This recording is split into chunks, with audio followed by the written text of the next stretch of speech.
Welcome to this special conversation on health insurance where women take the lead. Today I have another very interesting guest with me, Preeta Sukhtankar, the founder and CEO of The Label Life. Preeta, it's a pleasure to have you with us today. Likewise. And it's an interesting topic. It's an interesting industry that you hail from, colorful and fashionable. Is that how you describe yourself? I would rather describe myself as tired and overworked, but I like your response better. So, Oh, okay. So labor life and, an interesting concept in a very competitive landscape. You guys got some of the biggest stars together from Bollywood, some very well-known faces, but not just as brand endorsers, someone who's coming on in advertising. What was this concept? What got you here? Because the reason I'm curious is apparently you yourself were in media. And maybe even a journalist at some point yes, in time? I actually started my career off as a journalist. A bit of, a background on why we do what we do. We actually believe that today no brand can function as, far from a customer and cannot use the traditional forms of media. So what we like to say we are is we are a content engine. We're direct to consumer. So using these style editors, and as you rightfully said, we don't use them as brand ambassadors, but as style guides, as editors of clothing, if you may. We use them really as content vehicles, and that's how we're really reaching the brand out directly to our consumer.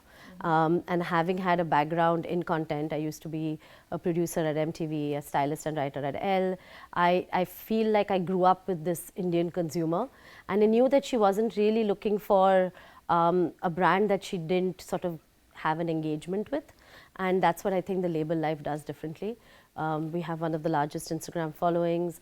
We do a lot of video content, and we don't just sell you an outfit, we actually sell you a look. Whether, a lot of these powerful and strong, wonderful looking women who are associated with the brand, how hands-on are they really? Or is it just sort of a team of designers and they kind of come in and it's more of a branding and marketing exercise? I think that's where we're different, because even if you follow any of the three on various social media, they actually do wear us in real life. And we also do things like master classes with the ladies, and especially someone like Malaika is really particular about, how the hemline on something, and Suzanne will point out if the umbrella isn't opening properly. And a lot of people don't know this, but Bipasha has large feet. And she wants to talk about it, and she actually feels that there aren't many shoes that are being made that work for women with broader feet. This being one of the examples. So they are very hands-on. Fair enough. So you work with strong women, and I'm sure your client profile also involves a lot of independent women. Maybe some of them would be working, many of them might be working. Now I'm talking about finance. Isn't it curious when women can make decisions on great ensemble, on great accessories, can go out, spend their own money? Isn't it curious that not very many of them want to engage with their own finances? What is your observation on this? Because you're a professional yourself, you're a business head yourself. Yeah. Personally, I don't engage that much with finances only because I can't be bothered to look into that as well.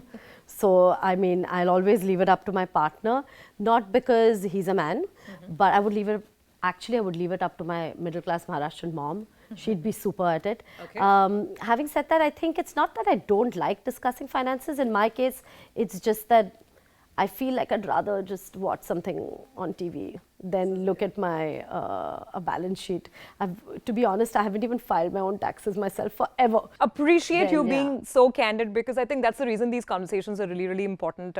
That's what I look at personal finance myself, and I know what you're saying, because a lot of women in finance also try and shirk away when it comes to their own money. One message that's getting driven home increasingly is that even before you look at investments, insurance is important, not just life, but health, because God forbid you fall ill, the first thing you need is a financial cover, otherwise you will deplete your resources.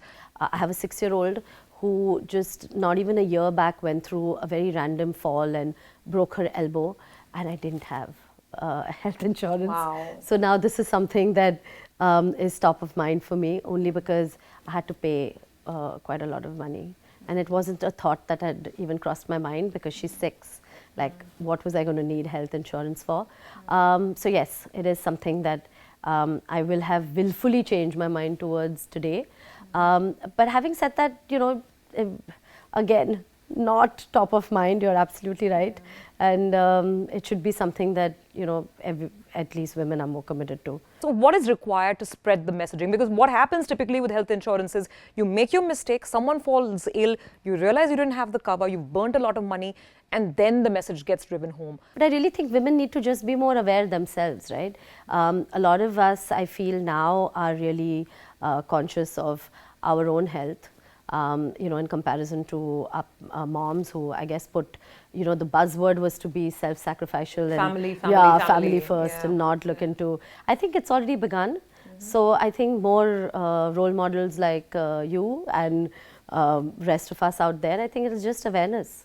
I actually, again, was wondering what sort of covers and premiums people pay, and I realized that it's actually lesser than what I would pay my fitness trainer a month. Imagine. So that's the biggest myth out there, think, that, this will be complicated and that it will be expensive. Yeah. And also, this, the amount of avocados and almond milk that's being drunk just in Bombay and Delhi, I think we could be smarter and do something for ourselves. A fraction of the cost, especially if you take it earlier. The earlier the better. I mean, that's how premiums really work out there. Is there credibility and confidence with the product manufacturers, with those who provide this cover?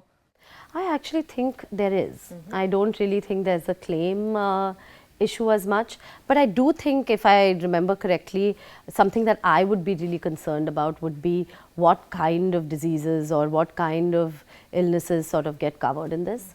And this has been my question before as well, because with the big C word being on most people's minds, that would be more of a concern than claims. So Preeta, finally, to sort of wrap it all up, great conversation with you. Now, what is the one message, if you were to give one message on health insurance to women like yourselves out there, what would it be? And if you were to give one health tip to women, what would it be? I think for me, I just wish, especially with my daughter's hospitalization, like I said, I wish I'd known it was so easy. The advice that I would like to give all women is, since it's becoming so easy to consume, you have information online, maybe read fine print, understand what this covers, what sort of works for you. And since it's this easy and accessible, I think, it should be, a breeze to do. Okay. Any health mantra that you follow personally yourself? I just feel currently I just want to try being mindful in 2020. They say it's clear vision, the year of clear vision. So just be mindful. Health starts with the mind. The soul and the body always follows. Thank you very much for this great conversation. It was lovely. Thanks. Rakho pura khayal with Aditya Birla Health Insurance Plans.